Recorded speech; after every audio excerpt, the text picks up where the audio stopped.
ठीक, आपण शिवसेनेच्या मुद्द्यावरती मनसेच्या मुद्द्यावरती बोललो. त्या सगळ्या निवडणुकांमध्ये काँग्रेस नक्की कुठे उभी राहते या सगळ्यांमध्ये सिस्टममध्ये पिक्चरमध्ये. एकेकाळी मुंबई हा काँग्रेसचा बालेकिल्ला होता.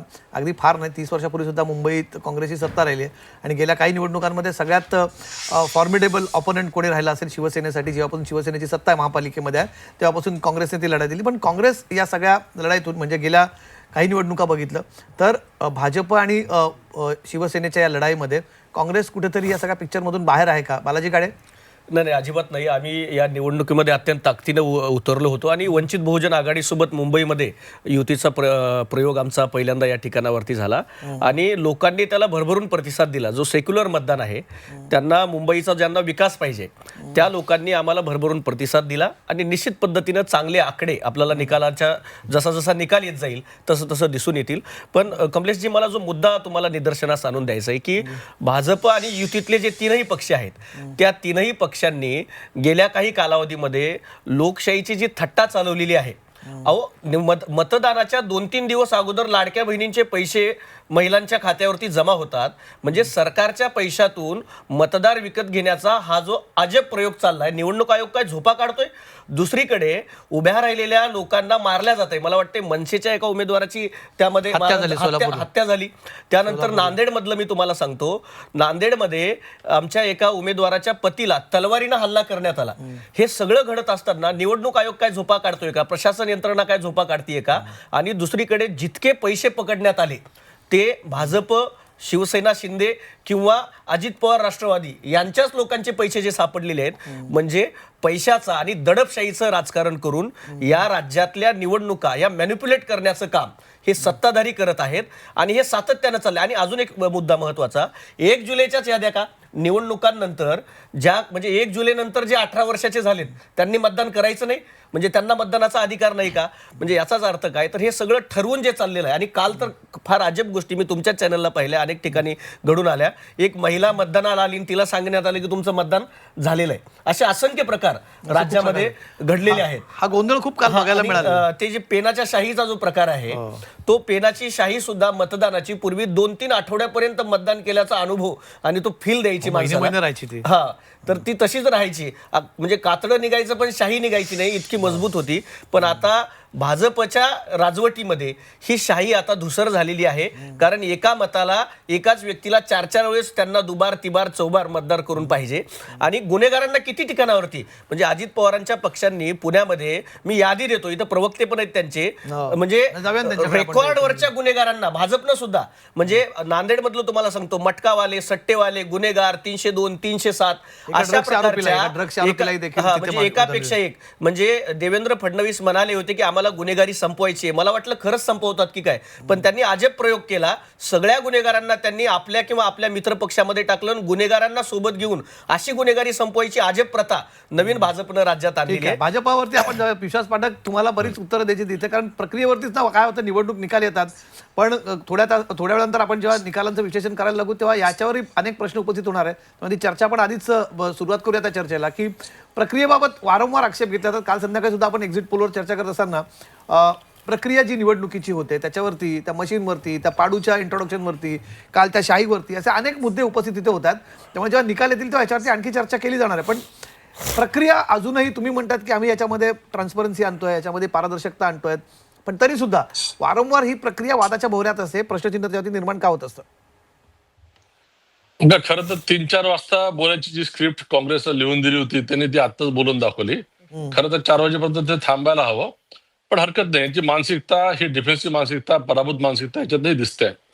मला तुम्ही एक सांगा कमलेशजी, की अटल बिहारी वाजपेयींचं सरकार एकमताने गेलेलं होतं. आमचे फक्त 2 खासदार होते, त्याच्यानंतर मी इलेक्शन लढलो.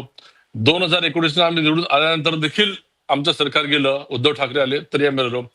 कधीतरी मी अशा प्रकारच्या आम्ही वल्गना आणि कंप्लेंट्स सिस्टमवर केल्या का? मुळामध्ये यांचा सिस्टमवर विश्वासच नाही. एक प्रकारे आता प्रत्येक कॉन्स्टिट्युशनल बॉडीला क्वेश्चन करायचं आणि स्वतःचा पराभव लपवण्याचा प्रयत्न करायचा, अशी नवीन संस्कृती आहे. आता झालेल्या लोकसभेमध्ये देखील आमचा पराभव झाला, चांगलाच पराभव झाला महाराष्ट्रामध्ये, पण आम्ही रडत नाही बसलो.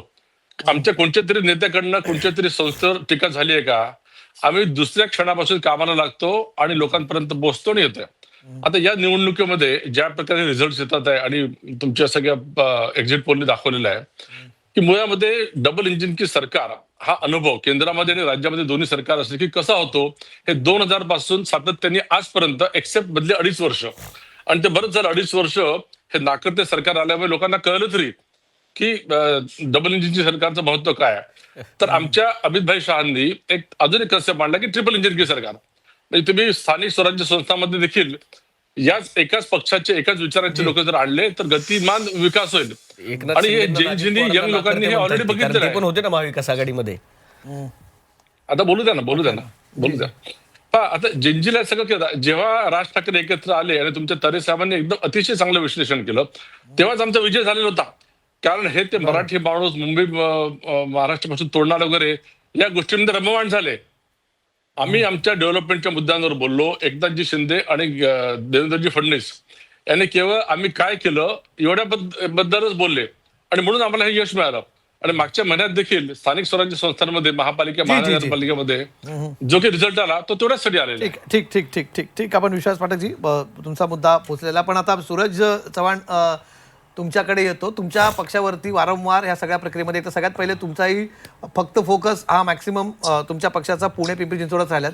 तुमच्या पक्षाचे सर्वोच्च नेते अजित पवार हे तिथे ठाण मांडून बसलेले आहेत. तिथेच त्यांना एक प्रकारे तिथेच अडकलेले आहेत असं आपण म्हणू शकतो.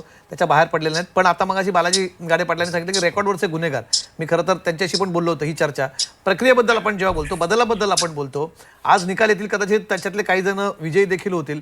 हे कितपत तुम्ही म्हणाल की नाही ते आमच्या मित्र पक्षाचे आहेत, पण तरी सुद्धा एक राजकीय पक्ष म्हणून, एक जबाबदार राजकीय पक्ष म्हणून कुठल्याही पक्षाचा का असेना जेव्हा एखादा गुन्हेगार, रेकॉर्डवरचा गुन्हेगार त्या सभागृहात जातो, हे कितपत आपल्या लोकशाहीसाठी भूषण हवं आहे? पहिलं तर कमलेशजी आपण सगळ्यांनी एक दृष्टिकोन बदलला पाहिजे असं या मताचा मी आहे.